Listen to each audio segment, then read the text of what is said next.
दोस्तों, लाल किताब में पंडित जी कई रहस्यमय बातें करते हैं, कई गहरी बातें करते हैं। जैसा कि मैंने पहले कहा कि लाल किताब सिर्फ उपायों की बुक नहीं है। इसमें जो गहरे राज दिए गए हैं ग्रहों के, जीवन के, यूनिवर्स के, उसे डिकोड करना भी जरूरी है। उस डिकोडिंग के दौरान आपको कई अनुभव भी होंगे, कई अलौकिक अनुभव भी होंगे। तो इसी सीरीज में हम बात करते हैं कि अगर Jupiter, Guru Maharaj, second house में है, दूसरे भाव में है, तो पंडित जी क्या कहते हैं, लाल किताब क्या कहती है।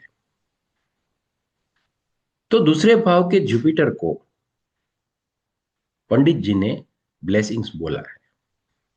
अगर दूसरे भाव में जुपिटर वाला व्यक्ति किसी को आशीर्वाद दे दे, ब्लेसिंग्स दे दे, तो वो आशीर्वाद सच में फलित होते हैं।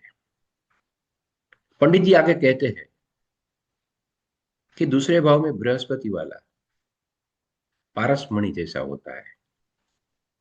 जिस चीज को छू ले वो सोना हो जाती है। लेकिन दूसरे भाव में गुरु वाले को सोने का बिजनेस नहीं करना है, सोने के पीछे भागना नहीं है, क्योंकि वो पारसमणि है। एक बात समझ लेनी जरूरी है कि पारसमणि कभी सोना नहीं हो सकता। बाई प्रोडक्ट के तौर पे उसे सब कुछ मिलेगा। लेकिन अगर सेकंड हाउस में जुपिटर वाला सोने के पीछे भागेगा, पैसे के पीछे भागेगा, तो उसका बुरा हाल होगा। यूनिवर्स ने इस जन्म में सेकंड हाउस में गुरु देके उसको वाणी में पवित्रता, खाने में पवित्रता और परिवार भावना, ये तीन चीजों में शुद्धता की बात कही है।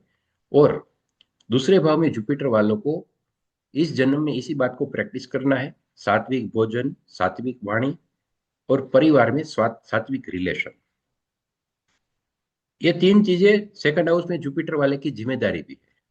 उसके सामने उसको ये ये गुण है, ये वरदान है कि वो जो भी ब्लेसिंग्स देगा वो सच होगा, वो पारसमणि होगा। जिस चीज को छू लेगा वो सोना हो जाएगी। लेकिन उसे सोने के पीछे भागना नहीं है, तो उसका जीवन जैसे जैसे आगे बढ़ेगा वैसे वैसे उसको समृद्धि मिलेगी, प्रतिष्ठा मिलेगी, वो कुल का तारक होगा।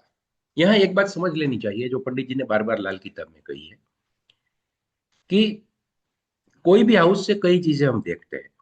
उसमें लिविंग थिंग्स भी होती है, नॉन लिविंग थिंग्स भी होती है। जब भी कोई बेनिफिक प्लेनेट वहां बैठता है, तो बेनिफिक प्लेनेट लिविंग थिंग्स को बढ़ाता है। जैसे कि गुरु सेकंड हाउस में परिवार को बढ़ाएगा, परिवार में अच्छा तालमेल देगा। सेकंड हाउस से हम पैसे देखते हैं, तो वो नॉन लिविंग थिंग है। नॉन लिविंग थिंग में वो इतना ज्यादा आपको नहीं देगा। लेकिन अगर आप अपनी जो लिविंग थिंग है, जो जैसे कि परिवार, उस पर आप जितना फोकस करोगे, उसमें रिलेशन जितने अच्छे रखोगे, कौटुंबिक कार्य करोगे, फैमिली के लिए जीवोगे, तो ऑटोमेटिकली नॉन लिविंग थिंग भी आपके पास आएगी। लेकिन एक रूल हमें याद रखना है कि अगर कहीं भी बेनिफिक बैठा है तो वो लिविंग थिंग को बताएगा, अगर मेलेफिक बैठा है तो वो नॉन लिविंग थिंग को बताएगा। और एक गहरी बात पंडित जी ने सेकंड हाउस जुपिटर के लिए कही है कि उसको अपनी मौत का इल्म हो जाता है। मौत से पहले फरिश्ते उससे कह जाते हैं कि अब तुम्हारा समय खत्म हुआ है, तुम्हें दूसरे लोक में आना है। तो ये जुपिटर सेकंड वालों को एक आशीर्वाद भी कह सकते हैं या श्राप भी कह सकते हैं। लेकिन जुपिटर सेकंड वाला का ब्लेसिंग्स अच्छा रहता है, सिद्ध होता है। वो पारसमणि की तरह काम करते हैं, और जितनी सात्विकता वो अपनी वाणी में लाएंगे, उतना ब्लेसिंग्स वो लोगों को दे सकेंगे। लेकिन यहाँ पे परिवार और लोगों के लिए जीना है। लाल किताब बार बार ये कहती है कि व्यक्ति को सेल्फ सेंटर नहीं होना है। अगर ये चीजें समझकर सेकंड हाउस जुपिटर वाले आगे बढ़ेंगे, तो उनका जीवन, पंडित जी बोलते हैं कि सोने की तार की तरह आगे बढ़ता जाएगा।